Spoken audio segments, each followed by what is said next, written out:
What's going on, guys? So I wanted to make a quick video talking about the buying process that we went through to get this truck. And I'm going to start with kind of the journey, because I know a lot of folks had been following the channel, had been watching the polls that I put out, asking what type of half-ton truck should we purchase if we're going to get a truck for a long-term evaluation, specifically one that we're going to pay for, one we're going to buy with our own money, not one that we're going to try to get from a manufacturer or as a loaner. So again, we purchased this truck and we had to go through the exact same purchasing experience that anybody else would go through, because the dealership that we bought this from had absolutely no idea why we were purchasing this truck, what YouTube channel I had, nothing. And I want to take a second and explain that journey. Hang tight, I'll be right back.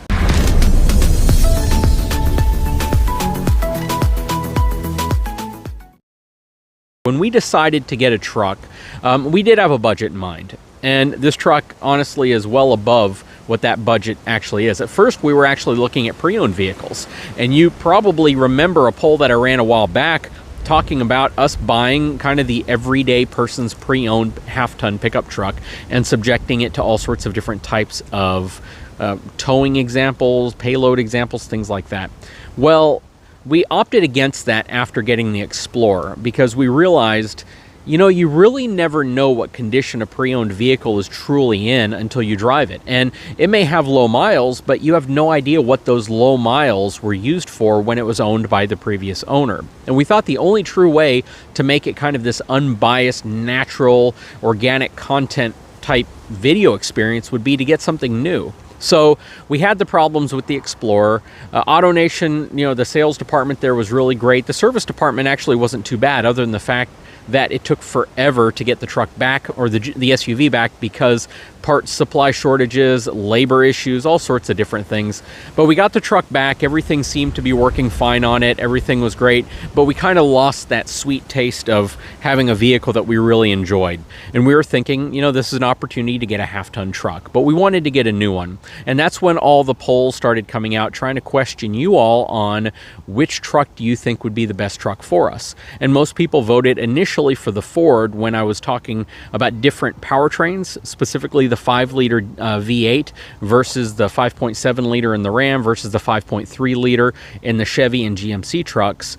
But when I changed the poll up a little bit and said I really don't want to look specifically at Ford, because we have a bunch of Ford products and most people kind of think that this channel is very focused on Ford, maybe we should look at something different. So we took away the 5.0-liter Ford option. We threw in the 3.5-liter EcoBoost Ford, plus the 3-liter GMC, plus the new 3.5-liter Toyota, and we kept the Ram 5.7-liter as an example in there as well. Most people, actually by a pretty large margin, selected this truck, the 3.0-liter 2023 model, new generation Duramax diesel-equipped half-ton pickup truck. The trim package I don't think was that big of a deal for most folks. After we saw these poll results and we saw that this is a truck with the engine transmission combination people were looking for, it now came time to hunt that truck down. So, believe it or not, we actually took the Explorer to AutoNation, and they had a 2022 Ram with the 5.7-liter, super low miles. It was a limited package, and we almost considered it. But then I thought, well, the Ram kind of scored the lowest on the poll. Why am I going to get the vehicle that doesn't have the votes from the people who watch my channel? So instead of opting for the Ram, we decided to go over to the GMC dealership. And AutoNation GMC had one truck. They had one truck. It was spoken for. The guy told me if I hang around, they might be able to see if the person who was planning on buying it would fall through. I waited there for like 2 hours. They told me that the guy didn't show up, but if I really, really wanted the truck, I could probably make a deal happen. And I was concerned by that because I didn't know what that meant. First of all, they weren't marking the truck down off of MSRP at all. And because of that, I knew that I was going to probably pay more getting it from them versus another dealership that had publicized pricing with some pretty decent discounts on it. Actually, I inquired online about the truck the night before, so I didn't call them, and they'd been calling me all day trying to see if I was interested, and I'd been playing phone tag with them. So I finally called them back, got a hold of the person who reaches out. They put me in touch with one of their sales reps. Super, super, super nice individual. Absolutely great individual. We got the pricing all done, everything over text message. I didn't even know what color the truck was. I didn't have the Maroni sticker. I didn't have any of the information on this vehicle, and we were working a deal up on this vehicle. All I basically said is, what do you have in a 2023 3-liter diesel truck, crew cab, 4-wheel drive? That's it. Whether it's an SLT, SLE, Denali, AT4, it really didn't matter. What do you have? He said, we have 2 trucks available. One of them's a Denali, one of them's an AT4. I was like, okay, what are the pricing? The AT4 was a little less expensive, but I knew right off the bat, until I put running boards and other things on it, it would be difficult for my wife to get into it, difficult for me to put my daughter into it, and I wanted something that was a little bit more convenient. And the price difference was minuscule, very, very small. So I said, okay, you guys have a Denali. Let's go ahead and work it up. Are you guys offering the discounts that you mentioned on your website? They said yes, and it was like $1,500 off. The MSRP on the truck was like $74,000 and change. So it was $1,500 off of that. And they texted me all the pricing, everything, and I said, let's get it done. They matched the trade-in value that AutoNation was going to give me for my Explorer, which was super awesome. And yeah, they even said they would come drop off the truck, do all the paperwork here, and drive my Explorer away and leave me the Denali. So everything was looking really, really good. I was really happy with how everything was working out. Then I get a call a couple hours later, because the process takes time. I have to go through the credit app and all these different things. The Explorer was paid off, but as you can imagine, there's a huge difference between how much this costs and what the trade-in value on a 2020 Ford Explorer is. But we worked everything out over the phone, and then I get a call from the finance office, and they give me the numbers. And the numbers sound a bit high, sounds a little off.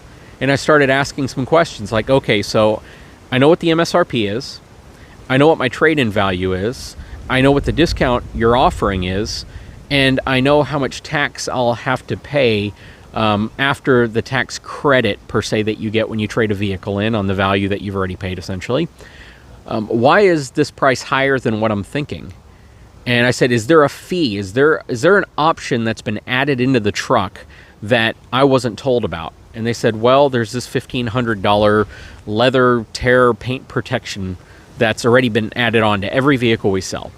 And I said, I don't want it. It wasn't quoted initially. It wasn't on the price that I was told. It wasn't on the text messages. Nothing. I don't want it. And they said, well, we can't remove it. It's mandatory. You got to talk to your sales rep. So I was like, okay, the deal's not on until I talk to the sales rep and figure all this out. So hang up the phone, call the sales rep, and he goes, maybe I forgot to, maybe we were just rushing through this deal so quickly that, we just didn't go over it. I apologize. And he was very apologetic for it, but then he said, it's on the website. He can talk to his manager and see if they can bring the price down a little bit to see what options they can do to make the price a little bit less or make it go away. So I said, yeah, see what you can do, because if I have to pay this price, the deal's off. I don't want to do it. It's not going to happen. I don't like surprises. I'm willing to pay what we discussed, but I don't want to pay more if, especially, it's not disclosed at the beginning. And then I could tell he felt really bad. He got off the phone with me, told me he was going to try to get me half off of it, see what he could do. He called me back, said his management would not budge. They were able to take a little bit off if we could make the deal happen. But I said, that's fine, let's just get it over with, but I told him I really didn't appreciate it. And at no point did I try to leverage my YouTube channel or talk about that at all. But we ended up finalizing the deal. He delivered the truck that night. He picked up the Explorer, drove it off. It was a good experience. We got everything synced up, got the OnStar working, all of this stuff taken care of. He still, of course, doesn't know that I'm a content creator or any of this. I just told him that I do some journalism, but I didn't specifically tell him what or how or where. But the reason why I'm going over all of this is I will tell you that the experience at this dealership, and I would have mentioned the dealership and given him a big shout out had it not been for this one thing. The experience at the dealership was absolutely phenomenal. Phenomenal. Like a 10 out of 10. Until there was a fee that was added on that I shouldn't have to pay for if I don't want. That's what it comes down to. It's cool that you offer a protection plan. It's great that it's something you should be able to get if you want it. It's great that you should be able to get it if they can sell you into it, if they can convince you that you need it and you should pay this $1,500 more. That's great. That's perfectly fine. But it should not be a mandatory thing that is added to the invoice after the pricing's been negotiated as a mandatory additional fee, and then not disclosed during the sales process, even though I know that they're supposed to, or according to my sales rep, they're supposed to disclose it, they're supposed to talk about it, but they didn't. And apparently it's on their website. I only went on there to fill out the little contact us form and inquire on if they even had the truck that I was interested in. But I didn't go through all the terms and conditions to specifically see if they're going to add on some type of additional fee to the price of the truck. All I was wanting was to buy the truck at pretty much MSRP. It was discounted like $1,500, but that's mainly because of General Motors discounts that they were offering on the truck. But I wanted to get the truck, and I wanted to make it a very seamless, easy, simple transaction. There was no stress behind this transaction until I'm being told that I have to pay $1,500 for a protection plan that I don't want, and then they can't remove it. Even though they discounted it like $300, still, it's something that I shouldn't have had to buy if I didn't want, because it was added by the dealership as a feature that doesn't really even do anything to the truck as it sits. It's in the event something happens. It's an insurance plan that in the event something happens, they'll fix it. So it's not even like some type of ceramic paint protection or some type of, glass protection or tire protection plan that's actually going to benefit the truck before something happens. So I just bring this up because the process of buying this truck was relatively simple. It didn't take very long. We got the whole deal wrapped up in less than half a day. They won out because they had the truck in stock. No one had spoken for it. That said, though, the process was simple. It was straightforward. The people were super friendly. Everything was really nice. I just don't like hidden fees. I really don't. And as much as they were apologetic about it, I'm not holding it against them per se, but I'm not going to be like outright, happy that I got a truck that I had to buy something on that I didn't want, and then I was forced to buy because they made it a mandatory thing. I mean, people's budgets are tight these days, and sure, someone's going to say, well, if you can afford a vehicle that's this expensive, you can afford to pay a little extra on top of it, but some people can't. And if it's a lower cost vehicle, tacking that fee on, is a lot of that fee is profit for the dealership. A huge percentage of it is.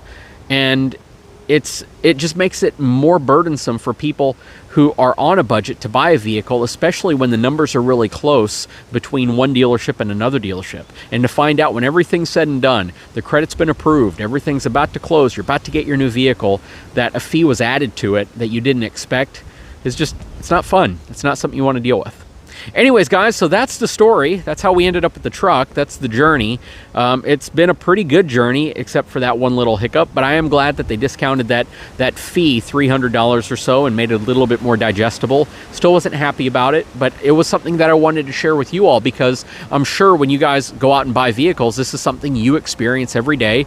Me as a consumer, I wasn't treated any different. I got to experience that same exact thing.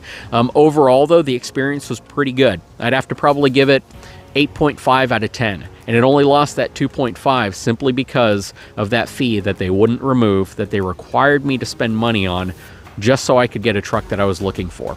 Anyways, guys, I sure hope you enjoyed this video. If you haven't had a chance, please take a moment, subscribe to my channel, give me a thumbs up, and we'll talk to you again very soon.